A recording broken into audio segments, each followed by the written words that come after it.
ఎంపీలు ఎమ్మెల్యేలు మంత్రులుగా స్పష్టం చేసిన పరిస్థితి. Right, thank you Srinivas. Yes, ఇక మనం అల్జాపూర్ శ్రీనివాస్ గారు బీజేపీ సీనియర్ నాయకులు ఎంతో మాట్లాడే ప్రయత్నం చేస్తాం. శ్రీనివాస్ గారు, ఏంటి చూస్తున్నాం కదా, గత 2-3 రోజులుగా మనం కూడా చర్చించాం, మొన్నటి వరకు కూడా ఒకసారి డిస్కషన్ చేశాం దీని గురించి. ఈరోజు లేటెస్ట్గా చూస్తే ఏంటంటే నోటీసులు జారీ చేశారు 11 గంటల. ఏం చెప్తారు ఈ నోటీసుల జారీకి సంబంధించి? బీజేపీ ఎలా చూస్తుంది అల్లు అర్జున్కు నోటీసుల జారీకి సంబంధించి? ఎందుకంటే నాకు తెలిసి నిన్న బీజేపీ నేతలు కూడా, సీనియర్ నాయకులు, ఎంపీలు కూడా మాట్లాడినట్టు తెలిసింది నాకు ఈ అల్లు అర్జున్ ఇష్యూకి సంబంధించి. నమస్కారం మీకు, ప్యానల్ మెంబర్స్, వీక్షకులు. రాజేష్ గారు, ఈ ఇష్యూలో అన్నెసరిగా రేవంత్ రెడ్డి గారు చాలా లెందీగా, చాలా ప్రొవోక్ చేస్తూ మాట్లాడుతూ ఇష్యూని లైవ్ లో ఉంచే ప్రయత్నం చేస్తున్నట్టుగా, ఒక చాకచక్యంతోనే లైవ్ లో రోజువారీగా ఈ యొక్క ఇష్యూ అన్నారన్న, సో దట్ మిగతా అంశాలన్నీ కూడాను పక్కన పడే విధంగా మాట్లాడుతా ఉన్నాను. నాకు ప్లానింగ్తో నడుస్తా ఉన్నది. అవసరం లేని, అంటే ఇది అంత అవసరం లేని అంశం అంటారా మీరు? ఇది అంత అవసరం లేని అంశం అంటారా? ముఖ్యమంత్రిగా చేసేటువంటి అవసరం లేదు. రాష్ట్రంలో అనేక ఇష్యూస్ జరుగుతా ఉంటాయి. ఇది ఒక దురదృష్టకరమైన సంఘటన. ఆ యొక్క రేవతి గారు చనిపోవడం, అలా బాబు గాయాలు కావడం, దాని కారణంగా అనేక ఇబ్బంది అయింది. రిమాండ్ అయిపోయింది.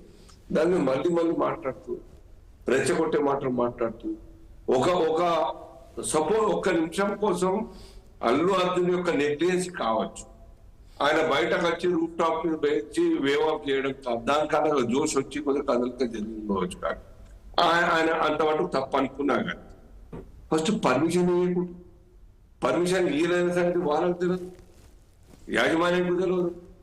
ఇంటికి వెళ్ళి బయట ఇక్కడ గుమి కుడతా ఉన్నారు, వేరే మంది వచ్చినారు, అల్లు అర్జున్ వస్తున్నట్టునే. అరే ఎందుకు వస్తుంది, మేమైతే పర్మిషన్ ఇవ్వలే కదా, మరి ఏం చేయాలి, వాకప్ చేసుకోవాలా, ఇంటి వద్ద ఉండాల్సినటువంటి వ్యక్తి బయట దాకా చూడండి అని చెప్పేసి ప్రభుత్వం తీసుకోవాల్సిన చర్య.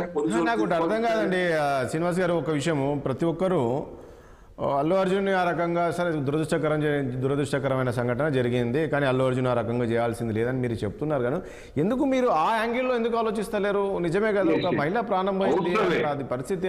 యాంగిల్ ఎందుకు మాట్లాడుతున్నాం అంటే, పోలీస్ యొక్క వైఫల్యం 100% ఉన్నది. మీకు పెట్టినటువంటి అప్లికేషన్ డిస్పోజ్ చేయలేదు ఇన్ టైంలో. డిస్పోజ్ చేసింది 10-15 రోజుల తర్వాత ముఖ్యమంత్రి గారు హౌస్ లో మాట్లాడుతూ ఉన్నారు, మేము రిజెక్ట్ చేసింది పోలీసు అని. మరి అవుతున్నప్పుడు వచ్చే సంగతి తెలిసి కూడాను మీరు ఎందుకు ఆపలేకపోయినారు? గవర్నమెంట్ మంత్రులకు వ్యతిరేకంగా ఏదైనా మీటింగ్ జరుగుతా ఉంటే, వ్యతిరేకంగా ఎవరు వస్తుంటే ముందస్తుగా 3 గంటలకు 4 గంటలకు ముందస్తుగా అరెస్ట్ చేస్తారు ప్రతిపక్షాల వాళ్ళను. 10-20 మందిని, 100-200 మంది, 300 మంది ఒక మీటింగ్ కి ఆరంభం చేస్తే, ఒక సెలబ్రిటీ, ఒక హీరో వస్తుంటే, ఆ చిన్న బాగా డెన్సిటీ ఉన్నటువంటి ప్రాంతంలో బాగా ఇబ్బంది అయితే అని చెప్పి తెలియదా మీకు? అంచనా ఉండదా? ఎవరికైనా చెప్పగలుగుతాం కదా, హీరో వస్తుంటే బాగా గడవడైతే అని చెప్పేసి. అటువంటి ఆ మనిషి ఇంటికి వెళ్ళి రాకుండా చేస్తే అయిపోతున్నాయి కదా. గుమిగూడిన సంగతి తెలుసు, అక్కడే పక్కనే పోలీస్ స్టేషన్, చౌరస్తా, ట్రాఫిక్ పోలీసు, జనరల్ పోలీసు అందరు కూడాను అక్కడ ఉండే పరిస్థితి ఉంటది. అయినా మీరు అందాజ చేయకుండా, ఆయన రాకుండా ఆపే ప్రయత్నం చేయకపోవడం అంటే అయిపోయింది. దాని తర్వాత కూడా పోలీస్ వాళ్ళు ఎఫ్ఐఆర్ ఎప్పుడు ఇష్యూ చేస్తారు, దాని మీద మాట్లాడు. మరుసటి ఉదయం చేస్తారు FIR. We can go through the records. ఈ నెగ్లిజెన్స్ కాదా? చనిపోయిన సంగతి డిక్లేర్ చేసింది, చనిపోయింది ఎప్పుడో, డిక్లేర్ చేసింది ఎప్పుడో. వీటికి కారణం ఏంటి? ఇవన్నీ పక్కన పెట్టేసి అల్లు అర్జున్ మీద తప్పు, మేమేం సపోర్ట్ చేయట్లేదండి అల్లు అర్జున్. కానీ వ్యవస్థ, ముఖ్యమంత్రిగా ఒక బాధ్యతాయుతంగా ఉండాల్సిన ముఖ్యమంత్రి గారు ఏ మోతాదులో ఎంత మేరకు మాట్లాడాలో అంత మేరకు మాట్లాడి ఆ ఇష్యూని. కాదండి, మీరు అంటున్నట్లు ఒకటండి శ్రీనివాస్ గారు, బాధ్యతాయుతంగా ఉండాలి ముఖ్యమంత్రి అంటున్నారు. ఇప్పుడు అదే కొందరు బయట ఏమంటున్నారంటే, చూడండి కరెక్టే, ఇప్పుడు అదే పెద్దవాళ్ళు, ఇప్పుడు ఇలాంటి ప్రమాదాలు జరిగినప్పుడు పెద్దవాళ్ళని చూసి చూడనట్లు వదిలేస్తుంటాయి ప్రభుత్వాలు. కానీ ఇక్కడ చూడండి, ఈ సర్కారు పెద్దవాళ్ళైనా చిన్నవాళ్ళైనా చట్టాలు అందరికి సమానమైనట్లు, ఎంత పెద్ద వ్యక్తి అయినా సరే అరెస్ట్ చేశారు అనే విధంగా కూడా వినపడుతుంది. మరి దీన్ని ఆలోచించారా మీరు? ఇప్పుడు ఎపిసోడ్లో ఎందుకంటే ఈ స్థాయి వాళ్ళని అరెస్ట్ చేయరు, చూసి చూడనట్టు వదిలేస్తారు. ఇప్పుడు మనం చూసాం ఎఫ్ఐఆర్ ఇష్యూ అయ్యింది, రిమాండ్ చేస్తారు. ఏ రకంగా రిమాండ్ చేస్తారో మనకు తెలుసు. ఏ 11 ఉన్నటువంటి వ్యక్తి, ఏ 1 నుంచి ఏ 10 దాకా ఎవరిని ఎప్పుడు రిమాండ్ చేస్తారు, నోటీస్ ఇచ్చి రిమాండ్ చేసినారా, డైరెక్ట్ అరెస్ట్ చేసినారా, ఇళ్ళకి పోయినా, మిగతా వాళ్ళ మీద బెడ్రూమ్ దాకా పోయిరా, అవన్నీ మనకు ఎవరు తెలియదు, అవన్నీ కూడా ఎక్స్పోజ్ కాలేదు. కానీ ఏ లెవెల్స్ వచ్చేసరికి శ్రీనివాస్ గారు అర్థం చేసే ప్రచారం చేసే ప్రయత్నం చేస్తారు. దీని కారణంగానే ఇష్యూ పెద్ద. శ్రీనివాస్ గారు మీరు ఒక అంశం చెప్పండి. మీరు ఒక అంశం, మీరు ఒక అడ్వకేట్గా నేను అడుగుతున్నా మిమ్మల్ని. ఈరోజు అతని విచారణకు పిలుస్తున్నారు కదా, సో అతను విచారించి వదిలేసే అవకాశం ఉందా, లేక ఈ మళ్ళీ దీనికి సంబంధించి ఈయన నిన్న మొన్న తప్పుడుగా, అంటే ఆల్రెడీ బెయిల్ పైన ఉన్నాడు కాబట్టి ఆయన ఈ రకంగా కొన్ని కామెంట్ చేశారు, సో ఇతను బెయిల్ రద్దు చేయాలి అనే విధంగా ఏమైనా కోర్టుకు వెళ్ళే అవకాశం పోలీసులు ఉంటుందా, ఎట్లా ఉండే అవకాశం ఉంది ఈ ఇష్యూ? ప్రెస్తోని మాట్లాడినంత మాత్రాన బెయిల్ రద్దు చేసేటువంటి అంశం రాదు, ఆ అవకాశం లేదు. ముఖ్యమంత్రి గారు మాట్లాడినారు హౌస్ లో, బయట రోజు మాట్లాడుతూ ఉన్నారు అందరు కూడా, ప్రిజుడిస్ ఉన్నప్పటికీ కూడా. అదే రకంగా ఆయనకు స్టాండర్డ్ డిఫెండ్ చేసుకుంటా ఉన్నారు.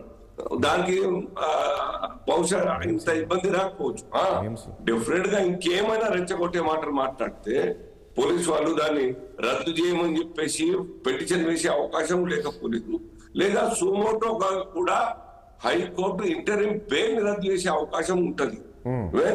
ఎప్పుడు వారు చట్ట విరుద్ధంగా మాట్లాడి, రెచ్చగొట్టే మాటలు మాట్లాడి, శాంతి భద్రతలకు తీవ్ర విఘాతం కలిగే అవకాశం ఆయన మాటల ద్వారా అనిపిస్తే డెఫినెట్ గా హైకోర్టు కూడా సుమోటోగా రద్దు చేసే అవకాశం ఉంటుంది. ఆయనప్పుడు ఆ పరిస్థితి లేదని అనిపిస్తా ఉన్నది. కానీ ఇప్పటికైనా ముఖ్యమంత్రి గారు రేవంత్ రెడ్డి గారు కక్షపూరితంగా ఇండివిజువల్ గా టార్గెట్ చేసి మాట్లాడడం మానేయండి. అనేక ఇష్యూలు అయితే ఉంటాయి. పొలిటికల్ మీటింగ్స్ కూడా ఇంతకు ముందు రవీందర్ గారు చెప్పినట్టుగా యాక్సిడెంట్స్ అయితే చనిపోతారు, తొక్కిసట జరుగుతూ ఉంటాయి. ప్రభుత్వ పరంగా వారి డిపార్ట్మెంట్ లో జరుగుతున్నటువంటి కారణంగా, నెగ్లిజెన్స్ కారణంగా ఆత్మహత్యలు కావచ్చు, లేకుంటే చనిపోవడాలు కావచ్చు, ఫుడ్ పాయిజనింగ్ కావచ్చు, ఇవన్నీ కూడా వికేరియస్ లయబిలిటీ బాధ్యత వహిస్తుందా, ఎఫ్ఐఆర్ చేస్తురా? ఆయన ఊర్లో ఆ సాయిరెడ్డి రైతు చనిపోతే, లెటర్ చనిపోతే ఎఫ్ఐఆర్ అయిందా? ఇవన్నీ చర్చకుంటాయి. దీని మీద ఏదైతే చూపితే అనేక వేలు మన వైపు చూపిస్తా ఉంటాయి. బెటర్ ఆ సబ్జెక్ట్ క్లోజ్ చేసి ఈ యొక్క సమన్వయం కలపాలి. మనుషుల మధ్య, సమాజాల మధ్య, వ్యవస్థల మధ్య ఆ యొక్క డిస్టర్బ్ కాకుండా చూడాల్సిన బాధ్యత ఇది. రైట్. కోటేశ్వరరావు గారు, ఓకే అండి. కోటేశ్వరరావు గారు, ఈ ఇష్యూను నిజంగా ఇంతకుముందు వీళ్ళు మన రవీంద్రరావు గారు చెప్పినట్లుగా కావచ్చు, శ్రీనివాసరావు గారు శ్రీనివాస్ ఏంటి ఇది నిజంగా సీఎం టార్గెట్ చేశారా? అల్లు అర్జున్ టార్గెట్ చేసి మళ్ళీ దీన్ని ఒక లైవ్లో ఉంచాలి